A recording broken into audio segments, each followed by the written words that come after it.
नमस्कार साथियों, मैं राजेंद्र आप सबका स्वागत और अभिनंदन करता हूं अपने YouTube channel astrology based on लघु पारसंग में।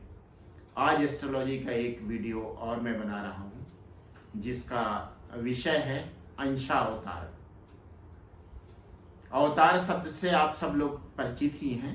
अंशावतार आंशिक रूप से अवतार, एक तो ईश्वर का पूर्ण अवतार होता है और दूसरा अंशावतार कहा जाता है, ईश्वर के कुछ अंशों का अवतार। जैसे हमारे ऋषि मुनि होते हैं, महात्मा होते हैं, इन सबको अंशावतार कहा जाता है। इसी से आप समझ सकते हैं कि यह कितना महत्वपूर्ण योग है। और यह योग केवल तभी बनता है जब लग्न में चर राशियां हों। चर राशियों से मतलब मेष राशि, कर्क राशि, तुला राशि और मकर राशि। 1, 4, 7 और 10 का अंक, इन चारों में से कोई भी अंक अगर लग्न में है तभी अंशावतार बन सकता है। एक मेष लग्न की कुंडली मैंने आपके लिए बनाई है अपने डिस्प्ले बोर्ड पर। इसमें यह अंशावतार तभी बनता है जब केंद्र में शनि अपनी उच्च राशि में हो, मतलब तुला राशि में हो। केंद्र में शनि अपनी उच्च राशि तुला में हो, साथ ही साथ गुरु और शुक्र केंद्र में हो। फिर से मैं बात को दोहरा देता हूं। लग्न में मेष, कर्क, तुला या मकर राशि हो, अर्थात चर राशि हो, और गुरु और शुक्र केंद्र में हो, साथ ही साथ शनि भी केंद्र में हो अपनी उच्च राशि तुला में। यहां मैंने मेष लग्न की एक कुंडली बनाई है उदाहरण के लिए, जिसमें गुरु लग्न में है। गुरु मेष लग्न के लिए नवमेष होता है और द्वादशेष होता है। नवमेष का मतलब होता है सबसे शुभ भाव, और द्वादश भाव जब बात होती है अंशावतार की, तो चूंकि मोक्ष का भाव होता है इसलिए अत्यधिक महत्वपूर्ण हो जाता है। ऐसा गुरु जो नवम भाव और द्वादश भाव का स्वामी है, मेष लग्न में बैठता है, तब अंशावतार की एक शर्त पूरी हो जाती है। और हमें यह भी ध्यान रखना चाहिए कि लग्न में बैठा गुरु दिग्बली भी होता है। तो एक तरह से इस योग को और ज्यादा बल मिल रहा है। उसके बाद शुक्र की बात करते हैं। शुक्र द्वितीय और सप्तम भाव का स्वामी है। द्वितीय और सप्तम भाव का स्वामी होकर शुक्र चतुर्थ भाव में बैठा हुआ है, और चतुर्थ भाव में शुक्र दिग्बली होता है। इस तरह से शुक्र भी दिग्बली है, गुरु भी दिग्बली है। और शनि जो मेष लग्न के लिए दशम भाव और एकादश भाव का स्वामी होता है, उच्च का होकर सप्तम केंद्र में है। इसलिए अंशावतार की शर्तें पूरी हो रही हैं। साथ ही साथ तीनों ग्रह, गुरु लग्न में दिग्बली है, शुक्र चतुर्थ भाव में दिग्बली होता है, वहां स्थित है, और शनि सप्तम भाव में दिग्बली होता है, वहां स्थित है।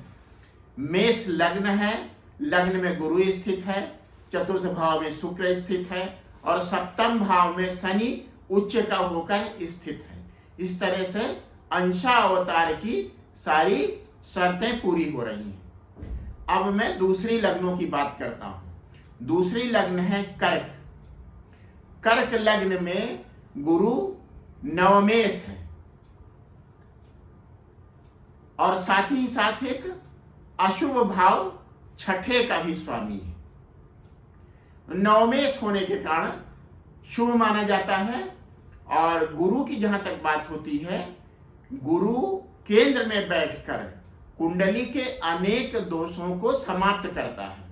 इसी तरह से शुक्र भी केंद्र में बैठकर कुंडली के अनेक दोषों को समाप्त करता है। शुक्र इस कुंडली में चतुर्थ भाव और एकादश भाव का स्वामी है। एक केंद्र और दूसरा आय का भाव, और शनि सप्तमेश ही है। तो इस कुंडली में कर्क लगने के लिए लग्न में 4 का अंक आएगा, चतुर्थ भाव में 1 का अंक आएगा, चतुर्थ भाव में 7 का अंक आएगा। तो इस तरह से कर्क लगने के लिए शनि जब चतुर्थ भाव में बैठेगा तब एक शर्त पूरी होगी। इसके अलावा शुक्र और गुरु कहीं भी बैठ सकते हैं, लेकिन ज्यादा अच्छा हो कि गुरु लग्न में बैठ जाए, क्योंकि गुरु वहां उच्च का हो जाएगा। शुक्र कहीं भी बैठ सकता है, लेकिन सप्तम भाव में शुक्र चूंकि उस भाव का कारक है, तो वहां अगर बैठता है तो यह एक अच्छा अंशा अवतार बन जाता है। अब बात करते हैं तुला लग्न की। तुला लग्न में गुरु 2 अशुभ भावों का स्वामी है, लेकिन केंद्र में बैठकर कुंडली के तमाम दोषों को समाप्त करता है। तो गुरु कहीं भी बैठे, अपनी नीच राशि जो उसकी चतुर्थ भाव में तुला लग्न के लिए पड़ती है वहां बैठे, या दशम भाव जहां गुरु की कर्क राशि पड़ती है और वह उच्च का होता है वहां बैठे। साथ ही साथ शनि लग्न में बैठे उच्च का होकर, और शुक्र यदि चतुर्थ भाव में बैठ जाए तब यह योग बन जाएगा और काफी अच्छा योग बनेगा, क्योंकि चतुर्थ भाव में शुक्र दिग्बली होता है। शनि लग्न में उच्च का हो जाएगा, गुरु यदि दशम भाव में है तो वहां उच्च का हो जाएगा। इसके बाद आती है मकर लग्न। मकर लग्न में शनि लग्न का स्वामी है, शुक्र योग कारक है, पंचम भाव और दशम भाव का स्वामी, और गुरु 3 और 12 तीसरे भाव और 12वें भाव का स्वामी है। तो मकर लग्न में गुरु कहीं बैठ जाए, शुक्र तुला में बैठ जाए, तुला आएगा मकर लग्न के लिए दशम भाव। तो दशम भाव में शनि अपनी उच्च राशि में हो, साथ ही साथ गुरु और शुक्र भी केंद्र में कहीं बैठे हो, तब यह योग बनता है। अब इस योग की विशेषता क्या है? इस योग के लिए बृहस्पति कहता है कि ऐसा व्यक्ति युग प्रवर्तक होता है। जब वो पैदा होता है तो एक नए युग शुरू होता है, युग प्रवर्तक होता है। साथ ही साथ एकनिष्ठ होता है, चरित्रवान होता है, निष्कलंक होता है, और प्रसिद्धि उसे मिलती है, क्योंकि ये सारे जो योग हैं, बृहस्पति, शनि और शुक्र, योग देने वाले ग्रह से ही बन रहा है योग। तो सबसे बड़ी बात ये होती है कि युग प्रवर्तक होता है, निष्कलंक होता है, प्रसिद्ध होता है, और कालातीत उसका यश फैलता रहता है, युग युगांतर तक उसका यश फैलता रहता है। एक बात मैं और कहना चाहूंगा कि जब आप इस योग को देख रहे हो तो यह देखें कि तीनों ग्रह लग्न कुंडली में केंद्र में हो, साथ ही साथ चलित कुंडली में भी केंद्र में हो। यदि चलित कुंडली में ग्रह केंद्र में नहीं है तब योग भंग हो जाएगा। तो चलित कुंडली पर भी एक नजर डाल लीजिए।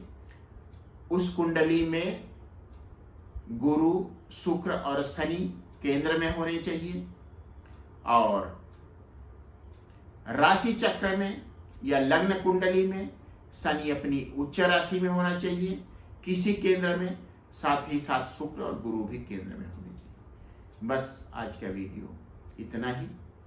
आप सबको बहुत बहुत धन्यवाद मेरे वीडियोज को ध्यान से देखने के लिए, उसे लाइक करने के लिए और शेयर करने के लिए। यदि आपने अभी तक मेरा चैनल सब्सक्राइब नहीं किया है तो कृपया उसे सब्सक्राइब करें। एक बार फिर से आप सबको बहुत